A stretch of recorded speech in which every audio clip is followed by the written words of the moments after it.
I'm pleased to introduce today's presenters, Terrence O'Donnell and Christine Pirik from our Columbus, Ohio office, and Leslee Lewis and Ryan Mitchell from our Grand Rapids, Michigan office.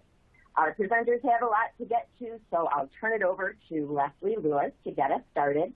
Take it away, Leslee.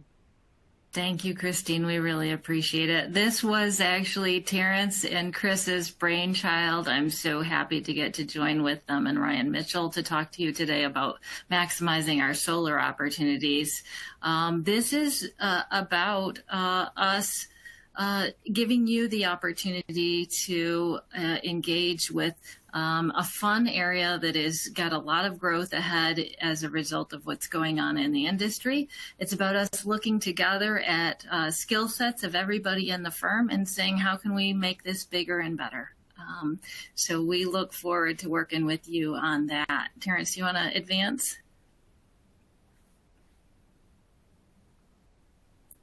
So the solar opportunity out there is massive.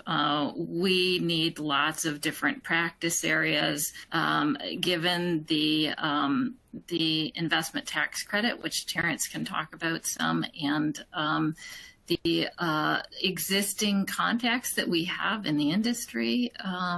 We have a lot of different clients in this area, and deep solar knowledge and experience in Ohio and Michigan and elsewhere that we can really translate to work for you in your neck of the woods.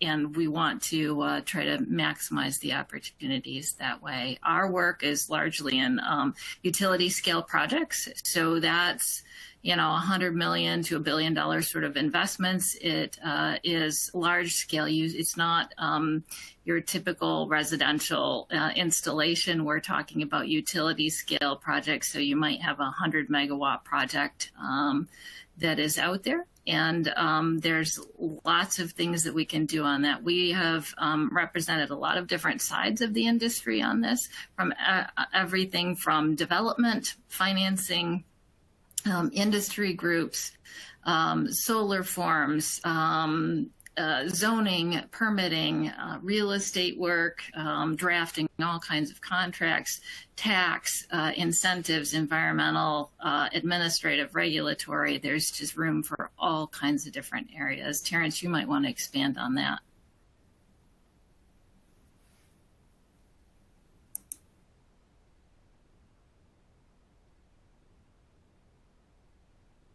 Yeah, Leslie, I wanted to. Oh, go ahead, Terrence. Go ahead, Ryan.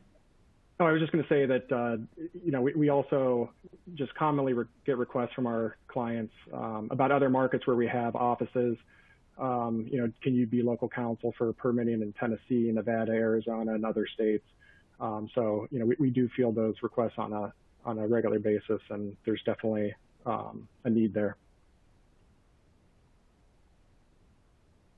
We have projects right now, for example, for solar farms for across the nation, solar farms for across the country, where they're asking us to conform our forms for each state. We've been able to translate experience with our clients into opportunities in other markets. Good examples of that are a Neoen project that happened Neoen is a client elsewhere. It's a French solar developer, and it needed some help in Arizona, and the Arizona folks were able to put together a team, and with our lent experience on it, we're able to pitch and gain that project for us.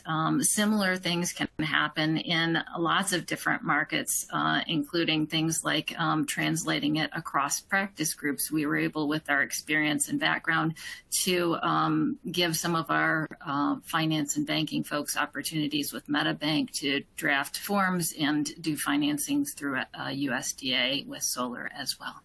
Terrence? Yeah, I was just going to add, Leslie, that we'll get into the skill sets and stuff, but those of us on the call and others at the firm because our developers are going all over the country, our clients, and we're kind of following them. So we're doing transmission line for a solar project in Arizona for a client that we also do all the permitting for in Michigan and Ohio. and there's all kinds of ancillary services that are required for these projects as well. So we kind of see this webinar as just an overview of a practice area for some of us that's growing, and just want to might want to work with us. And then this slide that we have up right now is about one of the several reasons for the growth of solar. Number one, the private sector has what seems like a just unbelievable appetite to buy solar energy. So companies, Amazon, Meta, Procter & Gamble, McDonald's, Anheuser-Busch, way more than half of them have renewable energy goals and are buying renewables, and solar seems to be a low-cost, attractive renewable right now. The ESG goals, of course, a lot of those companies have ESG goals, which is also contributing. And of course, the IRA. You may know the Inflation Reduction Act that Congress passed last year extended the kind of baseline tax credit for solar for 10 years, extended for very short periods of time, but seeing 10-year runway of an investment tax credit worth 30% of a project cost is a market signal that we think, and we're seeing the industry really latch onto. So we don't think that these projects are kind of flash in the pan. We think that there's some tax policy that's going to mean we're going to have 10 years or more of pipeline worth of work.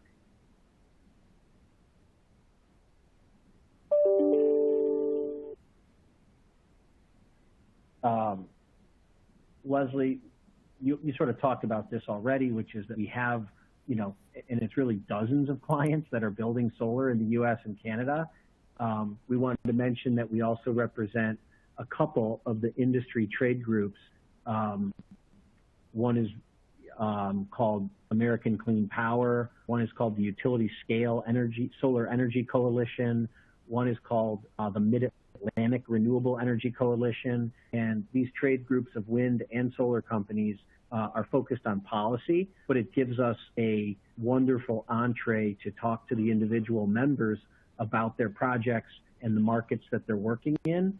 And if we can identify some of those in markets where we're not currently helping, obviously, to share origination and team up with folks who think that they might be able to get involved in permitting in some of those other places. I would mention, Terrence, sorry, Terrence, I was just going to mention that as an example, what we did on Apex. Terrence was representing in the industry group and had good contacts with Apex Clean Energy, and we had an introduction with them, and we were able to translate that into Michigan work and doing all of their development in Michigan for both wind and solar. So that's the sort of thing that we're looking for. And know that if you, for example, do corporate, there is a place for some of that, and maybe you do contracts and you want to be part of one of our drafting teams. If you do regulatory sort of thing, it's a translatable skill to be able to work in some of the regulatory aspects of this. If you do litigation and do permitting and zoning sorts of things for a municipality, that can actually translate into zoning and permitting for this. So it's something that we can help train you on. We've done this sort of training for others. We can also help pitch to folks where you have contacts by lending our experience, which is very deep, and we can talk about some of those clients after we talk about this next piece. Okay, so permitting work. So we, we kind of feel that permitting is, a key area of solar with opportunity to extend into other states. Clients typically engage permitting counsel very early in the development process, which then kind of gives us an opportunity to expand into other aspects of the project. So, as we kind of already mentioned, this crosses into a wide variety of areas, including real estate, admin law, planning and zoning, environmental, regulatory. As Leslie kind of just mentioned, other two kind of, big areas are municipal law, especially on, in states where there's a local zoning regime. And also, unfortunately, litigation can also come in quite handy, that background, which I can talk about a little bit more in the next slide. The other thing is, this is a relatively new area. I think, even in Michigan, the first projects were, kind of being put in place only a few years ago, when solar panels kind of got good enough where they can now produce electricity in states where the sun doesn't shine for 8 months out of the year. So there's not a whole lot of folks that have experience in this. There's not, they're not teaching this in law school. You're not coming into an area where there's, a lot of competition. There's a, kind of a niche market with a real need because there's so much going on right now. And Ryan, I would just add to that's a really good point, that a lot of the firms in Ohio, there's really honestly only 3 firms that are representing these types of folks in this industry, and they've grown up out of the energy industry. So if you have any background with electric or gas or water or, any background in those types of areas, that also feeds very well into this type of a permitting regulatory environment. So it's not just those folks who know something about solar, it's folks that know something about utilities in general, and all different types of utilities feed into these types of permitting opportunities. Half the battle is just knowing the acronyms, isn't it? And we can help you with that.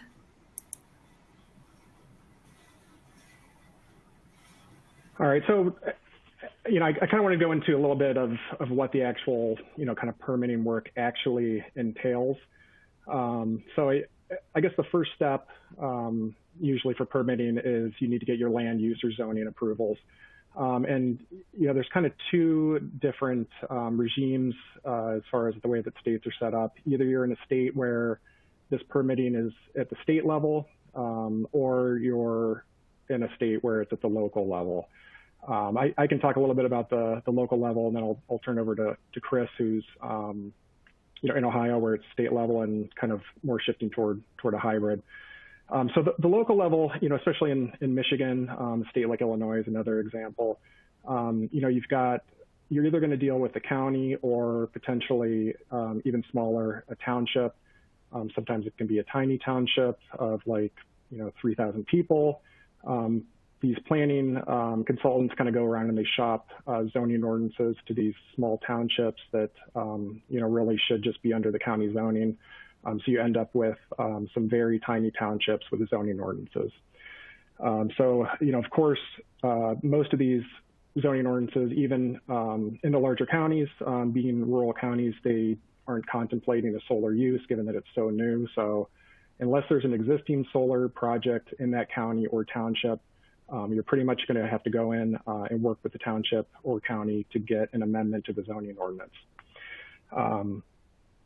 So that's typically the first step, get an amendment to the ZO to have it as, special use in the agricultural district where, it's mostly the land that we're signing up here is ag land.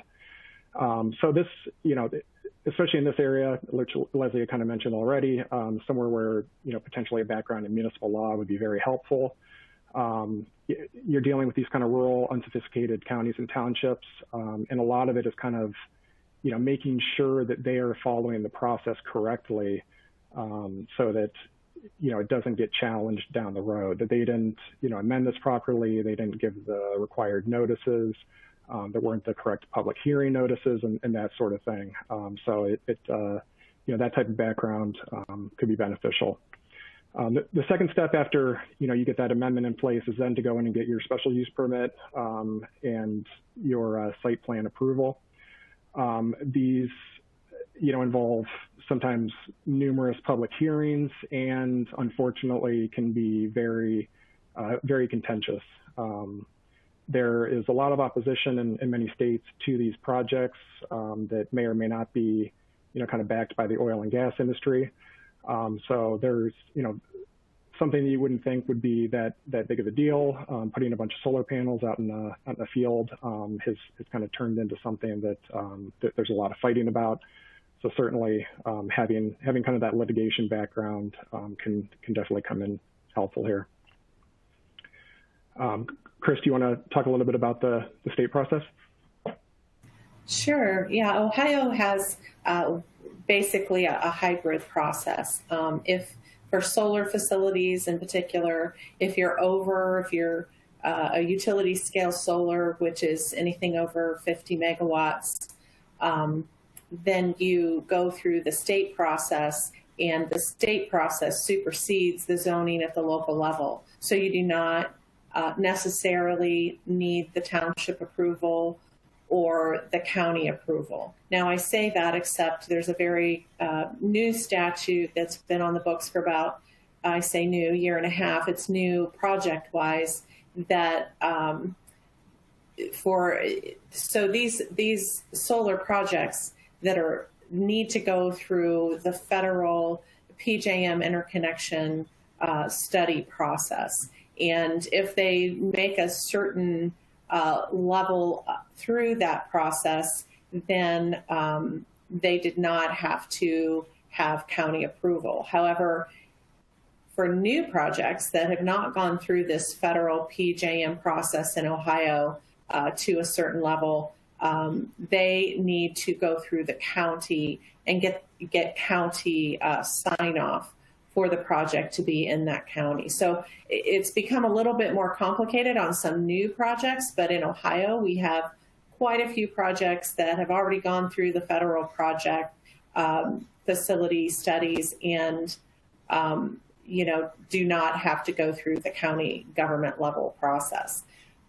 So for the most part, for those entities that have gone through that federal level, it is all at the state level. It's all with the Ohio Power Siting Board. They are the ones that make the decision. As Ryan mentioned, these state level processes in Ohio especially can be very contentious with opponents, and we're not sure where those opponents come from, but some of them are well funded, very organized, and that leads us into some litigation when it comes to the state level. For smaller projects that are below 50 megawatts, at the local level, we do need to work with the townships and the counties. And as Ryan said, you very much need to go through the ordinances and see what they have, and work with them for building code and zoning code. And, we have been very successful on quite a few of those. We're also getting into some of the much smaller entities, and that's community solar permitting in Ohio. So I don't know, we probably really won't go into that, but for Ohio, we kind of have both state level and local level, lots of different opportunities. And your state might vary from that. We've seen a lot of different models for it, but we can help you get a toehold in understanding those models. And as Ryan said, it is a little bit like growing a new plant or something like that. You're thrown into an area that is a bit of the wild, wild west because it's relatively young.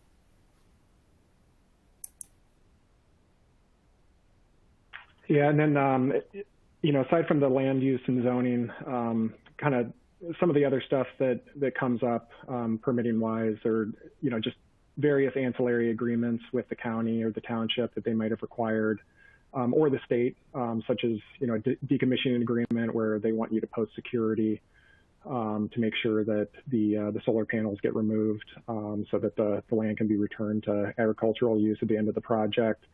There's often the negotiation of some sort of tax agreement or pilot agreement where that's available. So a background in tax would be good to have there. There's road use agreements typically with the county where they essentially try to jam down a bunch of cost on the solar developer to improve their roads once they're done constructing the project. And then just the gamut of other permits that you need in studies, environmental, there's stormwater, wetlands, birds and bats studies that need to be reviewed, phase 1 reports, potentially phase 2, state highway crossing permits. So it really kind of runs the gamut.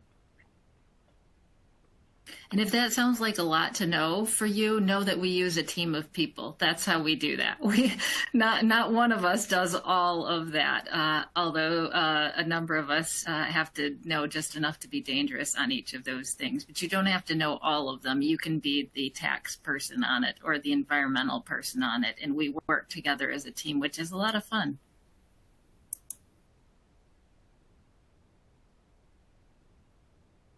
It is. And before we advance, that even though the process is going to vary by jurisdiction, and Ryan did a really good job talking about the local level jurisdictions, Chris deals more in Ohio where it's mostly a state level, the issues and considerations really don't vary, right? Every jurisdiction wants to know answers to some of the same questions. And so that's why we thought, perhaps we could enter some other markets if people were willing to train up and learn with us, because it is a new area. And, our combined and collective experience, we think could help permit projects in different states than we're already in, just because we do know, we certainly know the basics. So I'll move to this next slide. Leslee kind of mentioned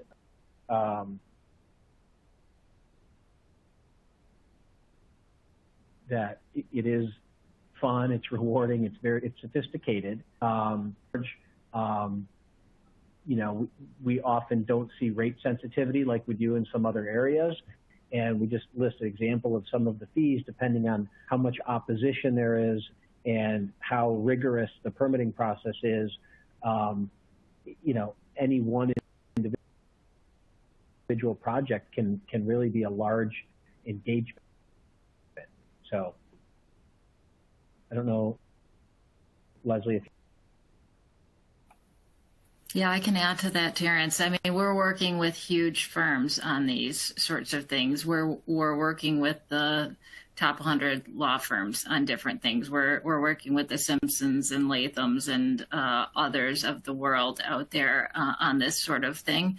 And it is sophisticated work. You wouldn't necessarily think so, given what's involved in it. I mean, we're working with, on the real estate land control side, it's farms and farmers, but that is sometimes big business as well.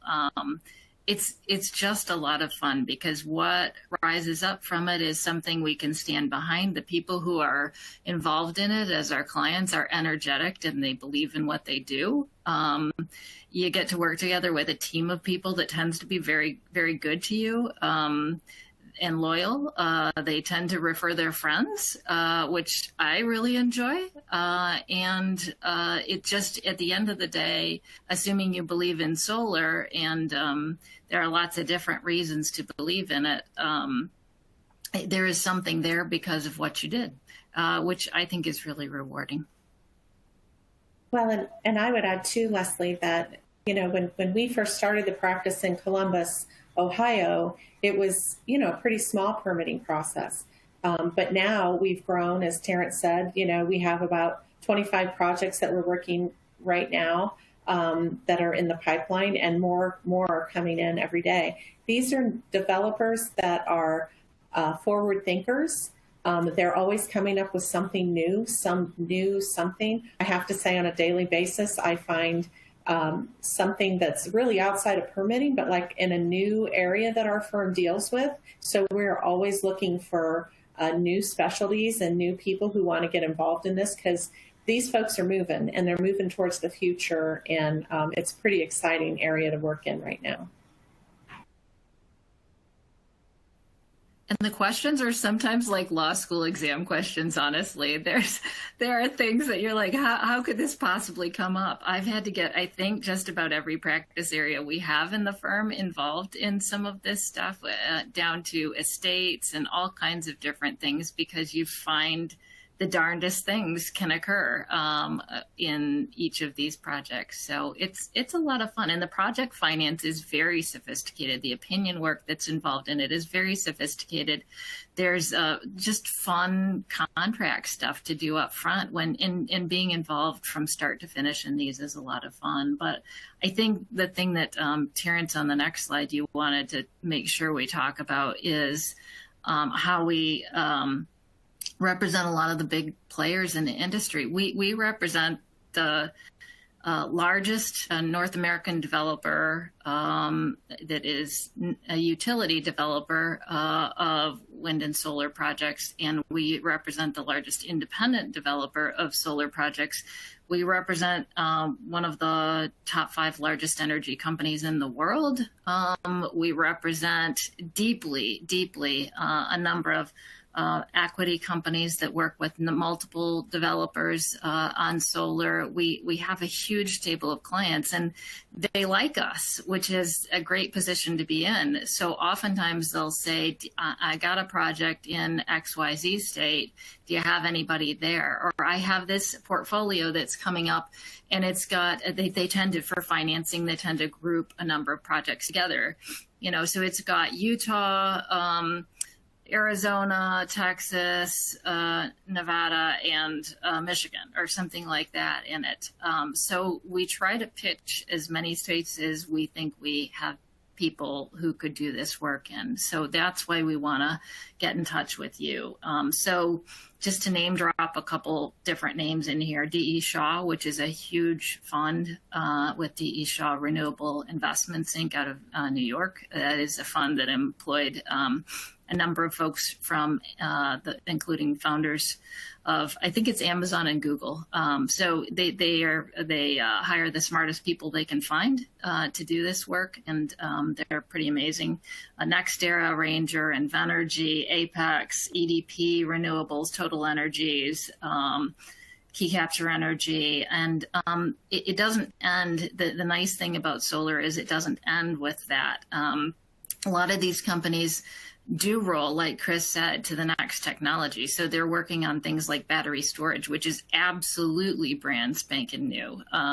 There is nothing that anticipates it in a lot of the different ordinances, and you need to problem solve and figure out what will work for this from a permitting standpoint and from a tax standpoint and environmental and fire safety and everything else that comes up. And they also tend to roll to other things like anaerobic digesters, renewable natural gas, things like that. So it just gives us lots of opportunities and lots of subject areas just from our relationships on solar.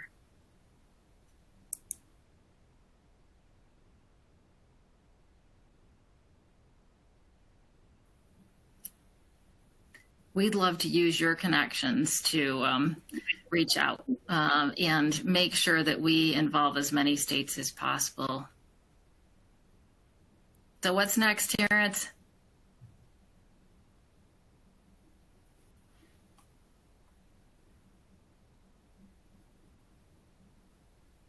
If this is at all interesting to you, and you think that your practice might translate to the solar industry, send us an email. Chris, Leslie, Ryan, myself, all of us, any one of us individually would be glad to talk to you and try to, if you have a potential you think in your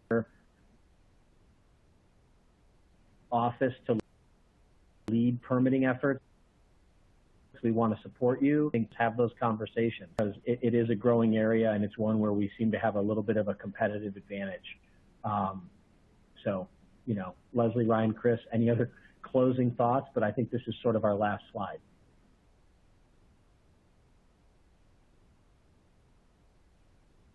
I would just say, if you're in another state and have an interest in solar, if you have any of the skills we listed, which is almost every practice area, honestly, and if you're really interested in this, we can typically find a way for you to get involved in what we're doing, whether it's because you have a friend who's in this, who's in a solar company and you want to introduce us and see what more we can develop from that, whether it's because you're in another state and you have an interest in this and you'd like to leverage our experience to try to get involved in the solar industry in your state. We represent developers, we represent lenders, we represent tax equity, we represent all different areas on this. So if you have an interest in this and want to hear more, please do reach out to us.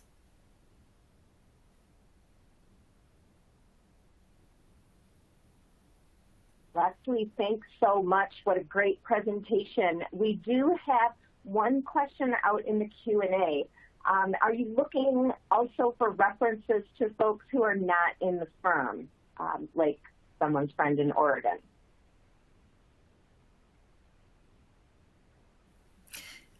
Yes. So if there are folks who are not in the firm and you think they would be a good contact for us, whether it's local counsel or I can't tell from the ask whether it's somebody who's counsel there or somebody who's involved in the solar industry there. But the answer for both of those, I think, is yes. We are forever working with and needing local counsel in other states.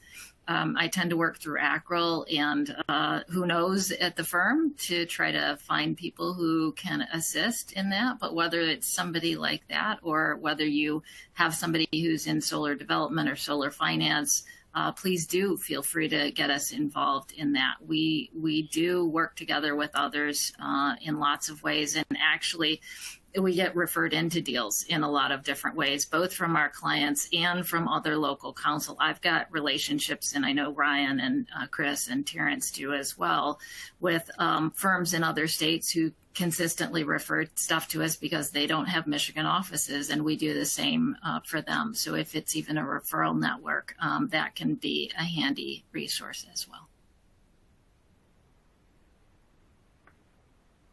That is great. Doesn't look like we have any other questions. Are there any other points that we want to reach out for the audience and make them aware of? And just a reminder that we are recording today's session, and you will receive a link with an email with the link to access that recorded version. I'm sorry, Terrence, go ahead.